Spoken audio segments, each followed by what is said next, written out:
So before importing the data, I'm just sharing you a Word file.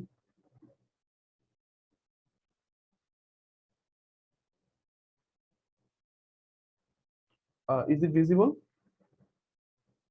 Yes, yes. Okay. So here is a research title, Identifying the Determinants of Repurchase Intention from E-commerce Platform. As we know that there are so many e-commerce platforms around the world, including in Bangladesh, like Daraz. So here we will be identifying the determinants which influence the consumer repurchase intention from those platform, I mean the e-commerce platform. So for that, here is a basic research framework where the independent variable is variety of products and service quality, and the dependent variable is repurchase intention. And we have developed two hypotheses as well. The first hypothesis is there is a significant relationship between variety of the products and repurchase intention from e-commerce platform. The second hypothesis is there is a significant relation between service quality and repurchase intention from e-commerce platform. So this is all about our framework, our hypothesis. So today we will be conducting our analysis based on that framework. So I hope after completing the workshop, you guys you will be able to do such kind of analysis, and you will be able to implement those things in your articles. So I won't consider it as a workshop because I will consider it as a knowledge sharing session.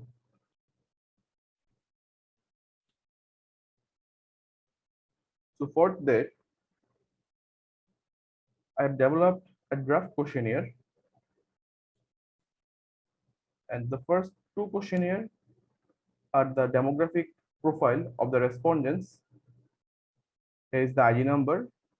I mean, we can use that questionnaire while conducting the in-person data collection, face-to-face data collection, apart from online-based survey.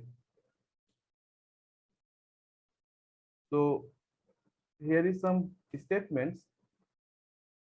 We consider all this thing as the measurement items.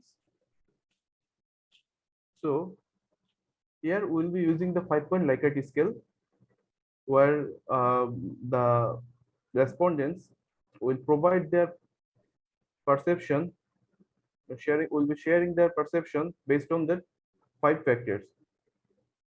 The first one is, I mean, as it is a 5-point Likert scale, so the minimum range is 1 and the maximum value is 5.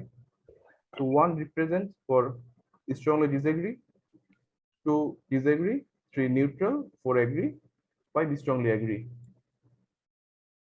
So there are 9 measurement items.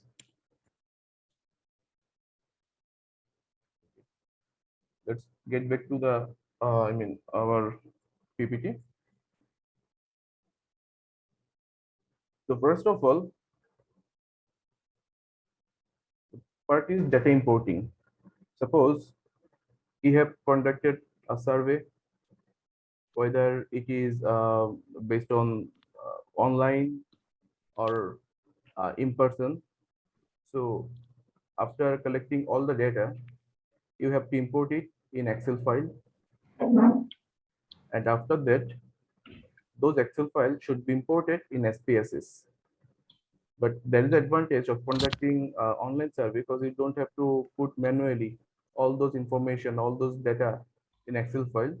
If you conduct survey through the Google form or Google Docs, maybe. So it will provide you a ready-made Excel file, so you can, that is ready to use. But whenever you will be using the in-person data collection method face to face, that time you have to manually input all those things. So you are having your Excel file for the of the data. Now you will be importing those data in SPSS. So there are 5 steps that you have to follow while importing data.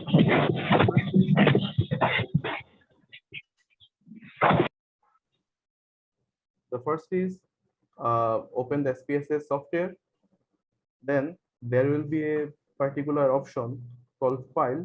It will be it is situated in the left hand side of your screen and in the above. Then after that, you will be selecting the input data. Then you will choose the data file. There are so many types of data files like Excel format, CSV, status, SES, and all. And you will choose the data file and click and open. So now I will be doing it on SPSS software.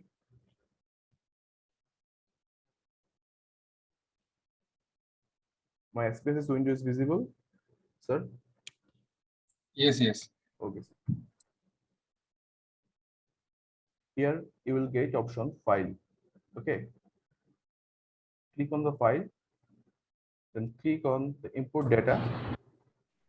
You will get so many types of data like Excel, CSV, text data, SES, data, and all.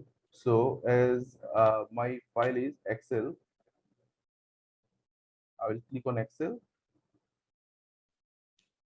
So here, from here, I will select my data. So my data is BRBD SPSS data set. Click on that and click on open. Let's wait for a few minutes, few seconds actually.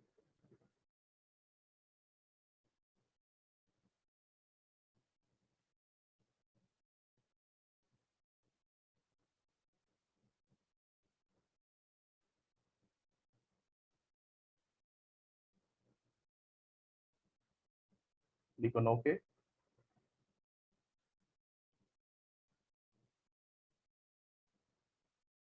So here is my data set. The first one is ID. ID means the ID of the questionnaire. The second is gender, then age. You'll get everything here in the variable view. So BP1, BP2, BP3, SQ1, 2, 3, RI1, 2, 3. Those are the measurement items for each variables. As I took 3 measurement items for 3 variables. So here total number is 9.